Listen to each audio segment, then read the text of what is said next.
I'm joined this morning by Jeremy Shook, one of our regulars on the Excel Patient First Mission segment, along with Austin Kercheville, both of them located in the Chattanooga area offices of Excel Rehab and Sports. Check them out online at excelrehabandsports.com. Good morning, gentlemen. How are you? Morning, Kevin. Good. Thanks for having us. Glad to have you Doing back. well.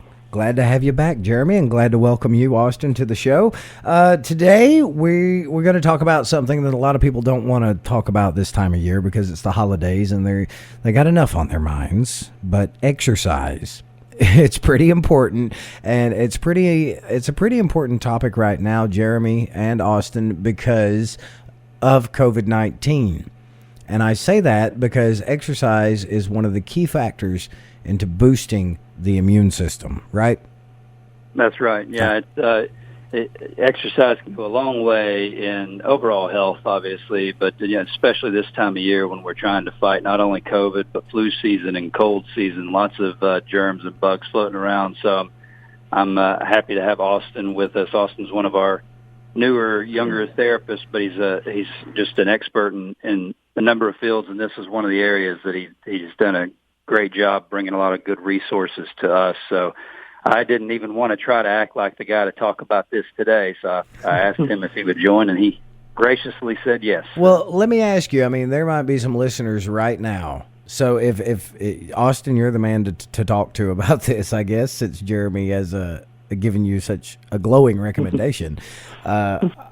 Somebody, say like me, who might do a little, I used to, when I was younger, I would exercise. I walked, I rode bicycles, but over the years, I kind of got out of the habit. I got more sedentary, and now I'm, I don't want to exercise at all. So is there something that could benefit my immune system starting like low impact, starting out or starting back on a routine, something that I could gradually work up to? Or do I have to jump in gung-ho? Yeah, well, I'm glad you say that because, so like you're saying, and we've noted in your life, and we've noticed just since the beginning of the year, you're not alone in that. People who are exercising normally, even if it wasn't in a gym or something like that, have stopped exercising. They've stopped going outside, even though going outside is safe. Things like that. So the key with exercise in the immune system is that moderate or brisk levels of exercise are the key to your immune system boost. So if you're thinking, you know what, I know that I need to exercise because that's going to be good for my immune system, and you go out and do the hardest CrossFit workout you ever did, that's actually probably going to have a detrimental effect to the immune system. You actually, with moderate levels of exercise, the kind of lighter stuff you're talking about, you get a boost in your number of white blood cells. You get a boost in how strong your immune response is to things like viruses and vaccines and things like that. But if you go and just kill yourself on, the hardest CrossFit workout you ever did or something like that, you're actually going to be harming yourself and your immune system. Now, that's not to say, somebody who exercises regularly, if they want to, but somebody like me, who you don't want to like just jump in and overdo it and try to like lose weight before the holidays or something for some unknown reason. I don't know why you'd want to, but really, one word that caught my ear, Austin, was moderate. That's the key to pretty much anything in life, isn't it? Moderation. Yeah, I think that's right. So people that if you're doing CrossFit every day of your life or something like that, then that's probably moderate exercise for you. But if you haven't been exercising, getting on a daily walking program, a good, going on good brisk walks every day or some cycling or something like that is probably going to be more up your alley and probably more sustainable going into this year. Now, you said if you do jump in gung-ho like that and just tackle it, it could be detrimental. Now, what are some ways that it could be detrimental to your immune system, like if you overdo it? Because you really don't want to overdo it. So aside from getting injured or something like that, there's a short-term decrease in the number of white blood cells in your system after just a really, really hard, like maximal effort exercise. It's not a long-term effect or anything like that, but for the next 24 to 48 hours, you don't have as strong of immune response after that kind of exercise. And then you throw in the risk of injuring yourself and things like that. Now, we're coming up on New Year's after Christmas, looking ahead. I'm just thinking of people making their New Year's resolutions to start exercising and lose weight and things like that. And I know that, God willing, gyms staying open, people will start getting coupons in the mail from local gyms and places to join for $10 down or $1 down and $10 a month or something like that. What are some tips that you've got going into that era? Should we make it that far? Sure thing. Yeah. And well, I think getting through the holidays. Oh, sorry. I think the biggest thing I would say is to start something now while we still have a few weeks before the New Year's. If you try to get into a gym on January 2nd, let me tell you, it's packed. And that the more people there are in a gym, the more overwhelming it is, the less likely you're going to be to go back and continue with it. So starting something lower level right now, starting, sustainable behavior change, like taking a 30-minute walk every day or a 10-minute walk every day. Starting that today is going to help you decrease your stress around the holidays, as well as set you up to kind of stick with whatever resolutions that you make going into the next year. See, that's something else. Kevin. Yes. Kevin, if I could jump in and add to Absolutely. that too. I think that the wonderful thing here in Chattanooga and Clemson both, we live in phenomenal parts of the country where you don't need a gym for exercise. And this radio program has people from avid CrossFitters all the way up to couch potatoes like myself. And I think it's important to understand that exercise in regards to what your body and brain perceives as exercise is essentially anything above and beyond your daily demands. So walking up and down your hills, I know Clemson's got some beautiful hiking trails and some hilly terrain, so does Chattanooga. And just getting out of your house and walking in your neighborhood for a lot of folks is going to be an exercise. So for those that are uncomfortable still hitting the gym and still want to try and do some new resolutions, and that's the kind of moderate level activity, like you mentioned a minute ago, that we're all on different levels. So moderate exercise is going to mean different for me than it is for Austin. For Austin, moderate might be a 9-mile run. For me, it's a run to the mailbox. So anything to get your heart going. And I think one of the things Austin had mentioned to me before that I think was key, that really stuck with me in talking about this before, is anything that gets you to a point where you're breathing heavy but can maintain a conversation is the level that we're looking for in terms of exercise level that will boost your immune system.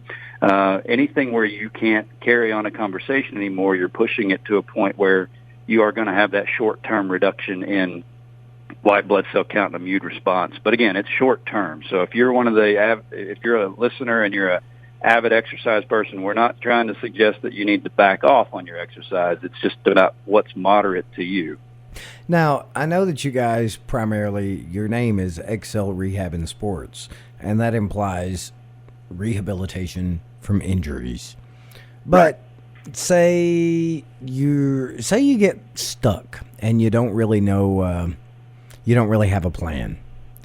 Is that something that you guys can help with, like coordinate? Because I know that you guys tailor to each individual patient. So I'm wondering if somebody calls up and says, hey, can you put together an exercise regimen for me?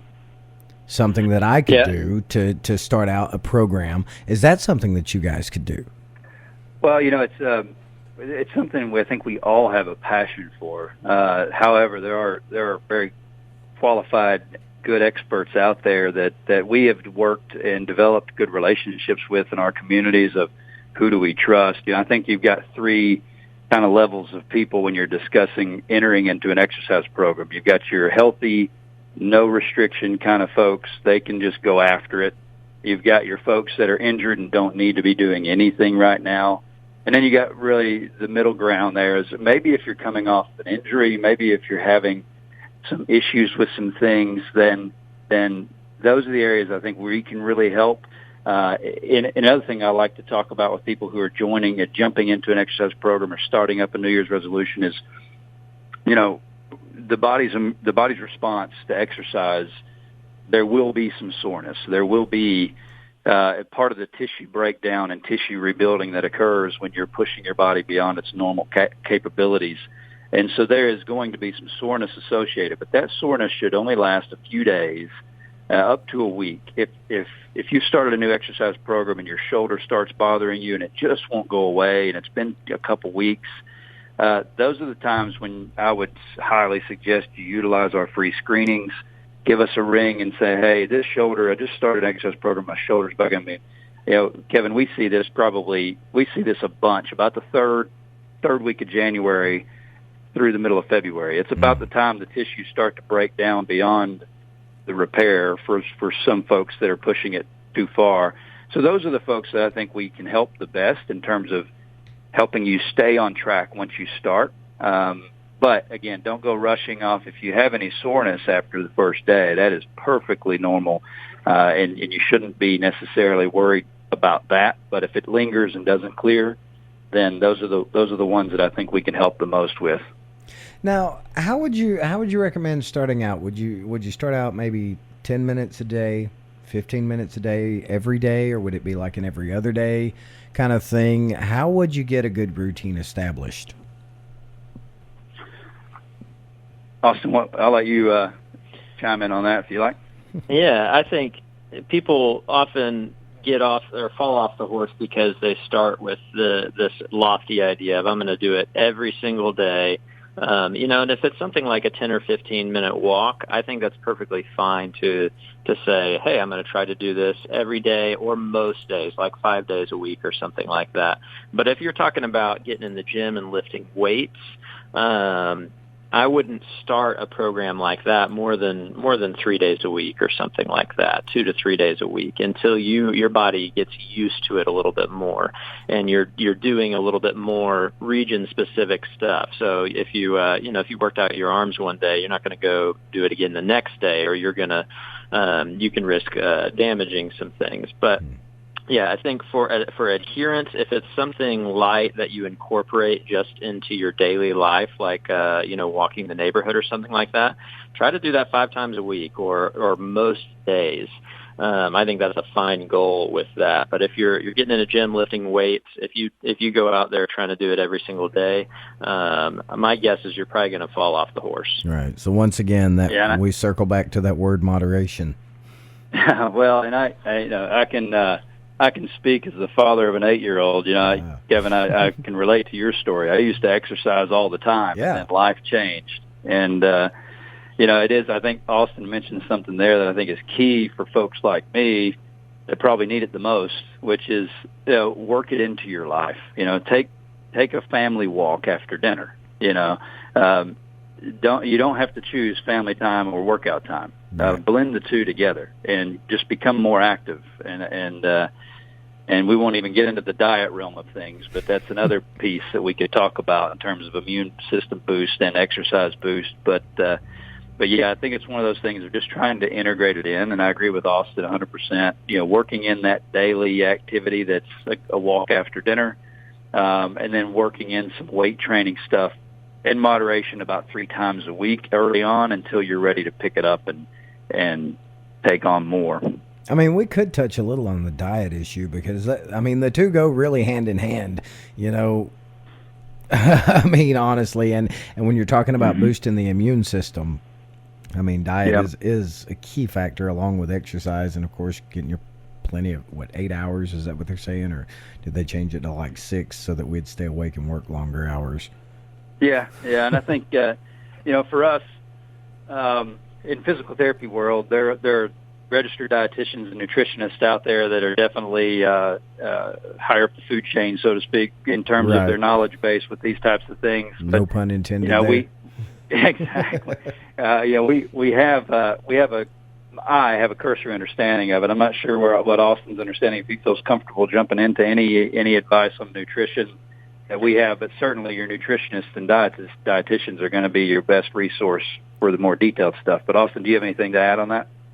Yeah, I was just going to say, as a general rule, most people know what they should and shouldn't eat. Right. It's just it's more a matter of doing it. So just like the daily exercise and stuff like that, you got to work it into your life. You got to set yourself up for success. And if you have junk around the house, you're probably going to eat it. So I think behavior change is the biggest thing with that, and then getting into specifics of this or that or this diet or that diet. Usually it's eating less and not necessarily as much about what you eat, and not having access to the things that you shouldn't have. Right. If you take a walk around the block, come home and eat the whole pecan pie, well, you've kind of ruined the walk around the block. So that sounds like Thanksgiving. Christmas too. Could be. But yeah, Thanksgiving, that was definitely the case.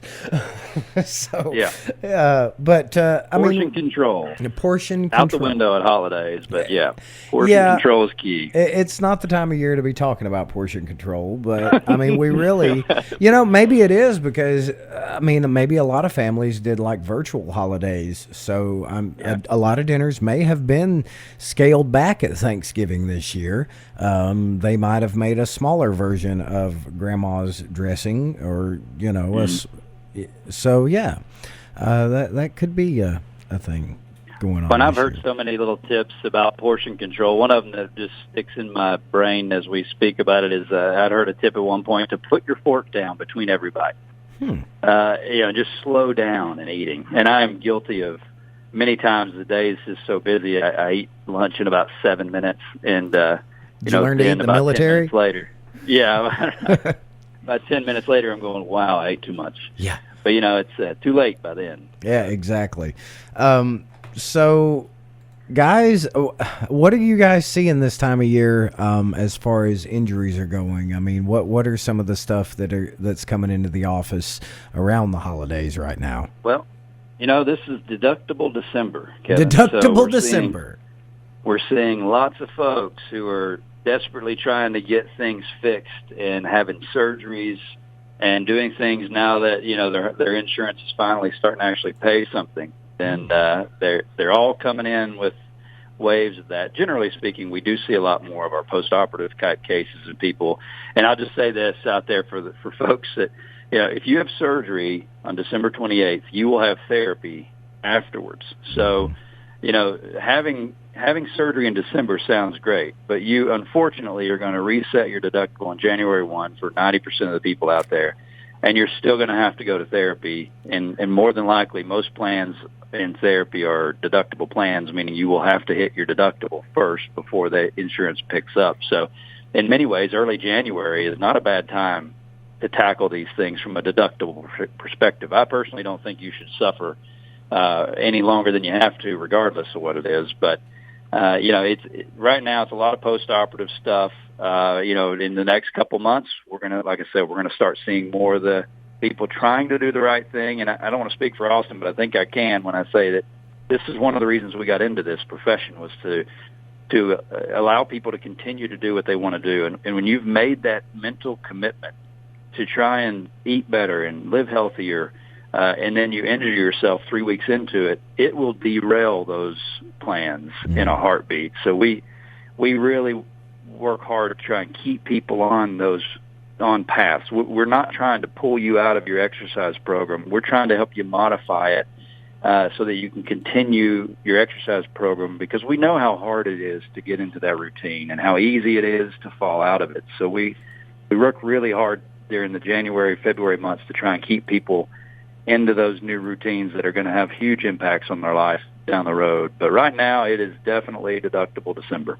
Deductible December. I like that name. Oh, goodness. Guys, Austin, Kercheville, and Jeremy Shook with Excel Rehab and Sports. You guys are working out of the Chattanooga area. Find their clinics at North Shore, Hickson, and East Brainerd. Give them a call. They're open Monday through Friday from 8 to 6, 423-254-5461. And in the Clemson, South Carolina area in Seneca from Monday through Friday, 8 to 5. They're on North Radio Station Road in Easley on East Main Street and over in Clemson at Forest Lane. Give them a call here, 864-654-2001. Find them online, excelrehabsports.com. Jeremy Shook, Austin Kercheville, physical therapists over there in the Chattanooga market. I hope you guys have a Merry Christmas and a Happy New Year. Yep, you too, Kevin. Thanks so much for having us. It's been a pleasure talking to you guys. Christmas. Yeah, thank you. And been a pleasure talking to you guys this morning. Been very informative on how exercise can boost your immune system. Again, my thanks to Austin Kercheville and Jeremy Shook with Excel Rehab and Sports.